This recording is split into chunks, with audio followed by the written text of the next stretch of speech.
Price Lord இயேசுவின் நாமத்தினால daily மன்னான்கிற கர்த்தருடைய வசனத்தை தியானிக்கும்படி உங்கள் ஒவ்வொருவரையும் அன்போடு வரவேற்கிறேன். கர்த்தருடைய வசனத்தை மல்கியா 3வது அதிகாரம் 6வது வசனத்திலிருந்து வாசித்து தியானிக்க போகிறோம். நான் கர்த்தர், நான் மாறாதவர், ஆகையால் யாக்கோபின் புத்திரராகிய நீங்கள் நிர்மூலமாகவில்லை. இஸ்ரவேல் ஜனங்களுக்கு விரோதமாக எத்தனையோ சத்துருக்கள் எழும்பினார்கள், அவர்களை அடிமைகளாக கொண்டு போனார்கள். ஆனாலும் அவர்களை அழிக்க முடியவில்லை. அவர்கள் அழிந்து போகல. காரணம் என்ன அப்படின்னா, தேவனாகிய கர்த்தர் அவர்களை பாதுகாத்தார். ஏன் பாதுகாத்தார் அப்படின்னா, ஆபிரகாம், ஈசாக்கு, யாக்கோபுக்கு கர்த்தர் சொன்ன வாக்குத்தத்தத்தை விட்டு ஆண்டவர் மாறவே இல்லை. ஆனால் இஸ்ரவேல் ஜனங்கள் இந்த அதிகாரத்தில் வாசிக்கும் போது தேவனை வஞ்சித்தார்களாம், தேவனை ஏமாற்றினார்கள், கர்த்தரை விட்டு விலகினார்கள், விக்கிரக ஆராதனை செய்தாங்க. இதையெல்லாம் செய்த பொழுதும் கர்த்தர் செய்த வாக்குத்தத்தத்தை, ஆபிரகாம், ஈசாக்கு, யாக்கோபோடு செய்த வாக்குத்தத்தத்தை விட்டு தேவனாகிய கர்த்தர் மாறவே இல்லைங்க, அப்படியே இருந்தார். அதனால தான் கர்த்தர் சொல்றாரு, நான் மாறாமல் இருந்ததுனால தான் நீங்கள் அழிந்து போகவில்லை. இந்த வசனத்தை கேட்கிற அருமையான தேவனுடைய பிள்ளைகளை, நீங்கள் கர்த்தரை விட்டு தூரமாக இருக்கிறீங்களா? தேவனை ஏமாற்றி கொண்டிருக்கீங்களா? கர்த்தரை துக்கப்படுத்தி கொண்டிருக்கீங்களா? ஆனாலும் கர்த்தர் பாருங்க, உங்களை அழிக்காம உங்கள் மேலே இன்னும் அவர் நேசமாகவே இருக்கிறார். அவர் இன்னும் உங்களை நேசிக்கிறார். இந்த வசனத்தை கேட்கிற நீங்கள் யாராக இருந்தாலும் சரி, கர்த்தரிடத்துல திரும்புங்க. அதுதான் இந்த அதிகாரத்தில் வாசிக்கிறோம். தேவனிடத்துல திரும்பும் போது கர்த்தர் உங்கள் பக்கமாய் திரும்புவார். அவர் திரும்புவது மட்டுமல்ல, உங்களை ஆண்டவர் உயர்த்துவார், ஆசீர்வதிப்பார். இந்த உலகமே மாறிடுங்க, மனுஷர்கள் எல்லாரும் மாறிடுவாங்க. இன்னைக்கு ஒரு வார்த்தை சொல்லுவாங்க, நாளைக்கு அந்த வார்த்தை மாறி போயிடும்.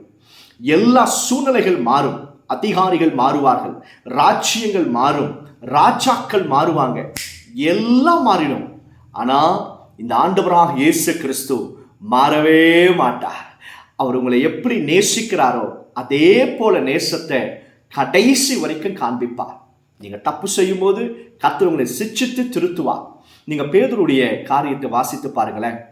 பேதுரு ஆண்டவராக இயேசு கிறிஸ்து இடத்துல இருந்த பொழுது, உமக்காக நான் அதை செய்வேன், இதை செய்வேன், ஜீவனையெல்லாம் கொடுப்பேன் என்று வீர வசனங்களை பேசினார். ஆனால் இயேசுவை காட்டி கொடுத்தது மட்டுமல்ல, யூதாஸ் காட்டி கொடுத்தாலும் பேதுரு மறுதலித்தான். இயேசுனா யாருன்னே தெரியாது என்று சொல்லி அப்படியே மாறி போயிட்டான். ஆனால் இயேசு உயிர்த்தெழுந்த பிறகு அந்த பேதுருவிடத்தில் வந்து அவனை பழிக்கு பழி வாங்கலை, அவனை அன்போடு விசாரித்து அவருக்கு உதவி செய்து மீண்டும் தன் பக்கமாக இழுத்து கொண்டார். இந்த வசனத்தை கேட்கிற தேவனாகிய கர்த்தர் உங்களோடு கூட பேசுகிறார். என்ன தெரியுமா?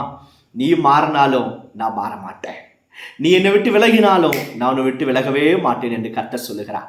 நீங்கள் எந்த சூழ்நிலையில் இருந்தாலும் கம் பேக் டு ஜீசஸ். மீண்டும் ஆண்டவராக இயேசு இடத்துல வாங்க. உங்கள் வாழ்க்கை முன்னிருந்ததை பார்க்கணும். கர்த்தர் மேன்மையாக்குவார், ஆசீர்வதிப்பார், பெரிய காரியங்களை செய்வார். நான் பேசுகிற அந்த ஆண்டவராக இயேசு கிறிஸ்து மாறாதவர், உங்களை மறவாதவர், நிச்சயம் உங்களை தூக்கி எடுப்பார். அநேகருக்கு உங்களை ஆண்டவர் ஆசீர்வாதமாக்கி கொடுப்பார். பாருங்க, நம்முடைய சூழ்நிலைகள் எல்லாமே வித்தியாசமாக இருந்தாலும் தேவன் மாறாமல் சூழ்நிலைகளே மாற்றுகிறவர். நீங்கள் எந்த சூழ்நிலையில் இருக்கிறீங்க? போராட்டத்தோடு இருக்கீங்களா? சத்துருக்கள் உங்களை நெருங்குகிறாங்களா? இவன் எப்போ செத்து போவான்னு சொல்லி எதிர்பார்க்குறாங்களா? ஆனால் கர்த்தரோ மாறாதவர். நீங்கள் அழிந்து போகாதபடிக்கு கர்த்தர் உங்களை காக்க வல்லமையுடையவர். அவருடைய உயிர்த்தெழுதல் வல்லமை இன்னும் மாறலை, அவருடைய வாக்குத்தத்தங்கள் இன்னும் மாறலை, அவருடைய வல்லமை இன்னும் மாறலை.